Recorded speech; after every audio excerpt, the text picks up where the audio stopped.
Nous sommes à Giverny, le fameux pont japonais sur le bassin aux nymphéas, et Claude Monet.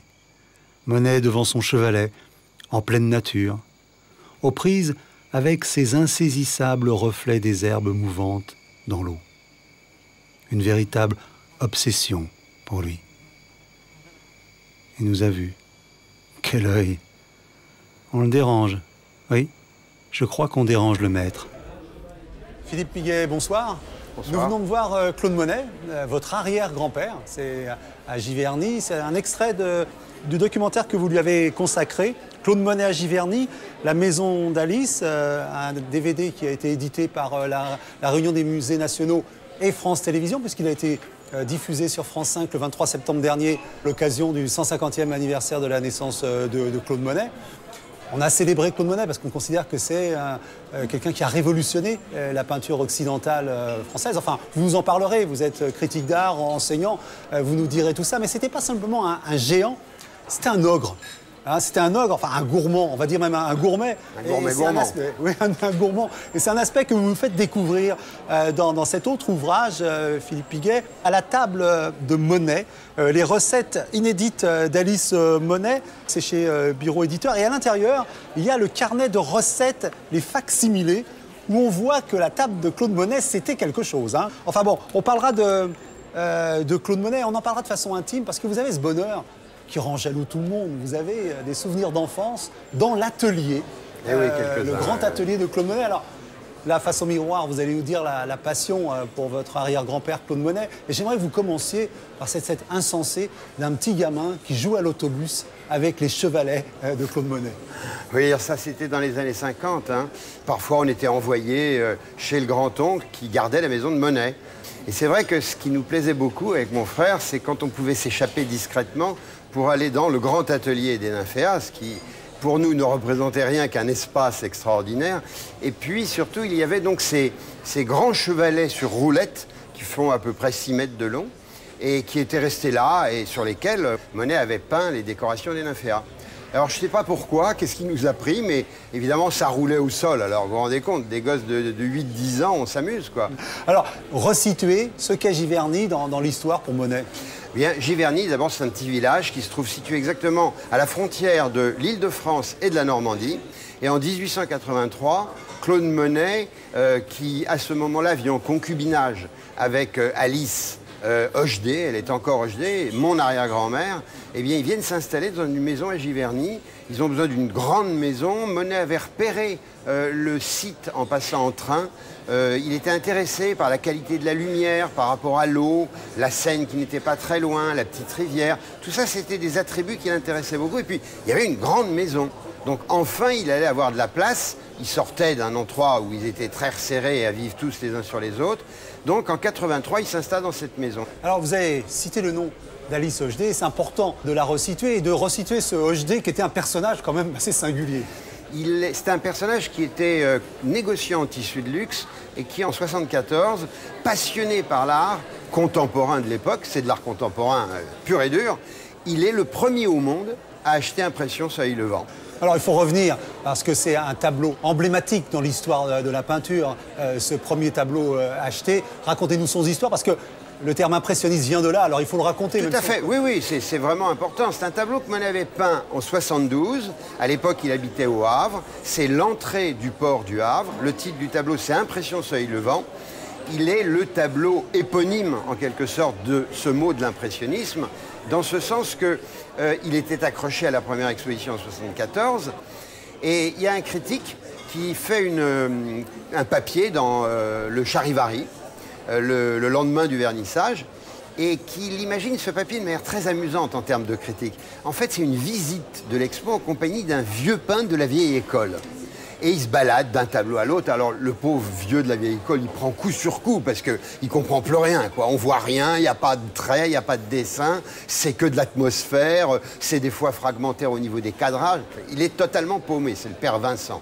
Puis il arrive devant Impression Soleil Levant, et alors là, c'est le coup fatal. Et il dit, impression? Ah ben, bien sûr, impression, puisque j'étais impressionné. Et puis Louis Leroy continue, et puis finalement il parle de l'école des impressionnistes. D'où le mot. Voilà, d'où le mot. Alors c'est vraiment une école, c'est une bande de copains, on va presque dire. C'est une bande de copains. Ah oui, les copains d'abord, hein. Allez. Non, c'est vraiment ça. Ils sont nombreux, mais disons le noyau dur, comme on dit aujourd'hui. Il y a Cézanne, il y a Pissarro, il y a Sisley, il y a Renoir, il y a Berthe Morisot. Oui, la seule femme. Hein, il y a une demoiselle, une demoiselle dans l'affaire. Et en fait, c'est une bande de copains qui, s'étant vus exclus du salon par le jury de l'académie, un truc très officiel, ont joué bande à part, quoi, un peu rebelle. Et donc, ils ont décidé d'ouvrir une exposition 15 jours avant le salon, dans un contexte qui est une société coopérative anonyme. Complètement incroyable. Alors, ils ont aussi comme un pacte, ils ont décidé d'exposer ensemble. Alors, ça va un petit peu se désagréger, ce pacte. Oui, c'est l'histoire des affaires de copains et de groupes. On commence sa carrière, on est en communauté, on a envie d'être en bande, et puis après, chacun prend sa route. Renoir a pris une voie un peu ingresque, Monet a été au-delà de l'impressionnisme. Voilà. Alors donc, ça va nous permettre de revenir à Giverny, parce que ce qui est intéressant aussi dans votre documentaire, ce qui est extraordinaire, c'est de voir la vie quotidienne, cette façon que tout tournait autour de Monet, de son rythme. Ah oui, alors, installé à Giverny, dans cette espèce de tribu familiale, très étonnant d'ailleurs, parce que je disais concubinage. Elle n'est pas divorcée, simplement séparée. Elle a 6 enfants, Monet en a 2. Donc c'est une espèce de famille recomposée. Donc ça va effectivement être toute une organisation familiale, très clanique, autour du patriarche.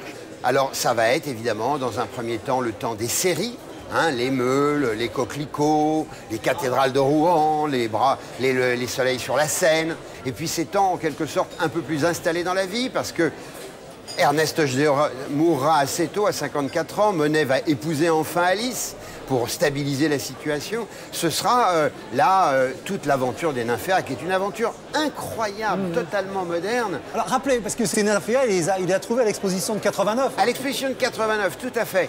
C'était lors de l'inauguration de la Tour Eiffel. Au pied de la Tour Eiffel, il y avait un petit bassin avec des fleurs de Nymphéas.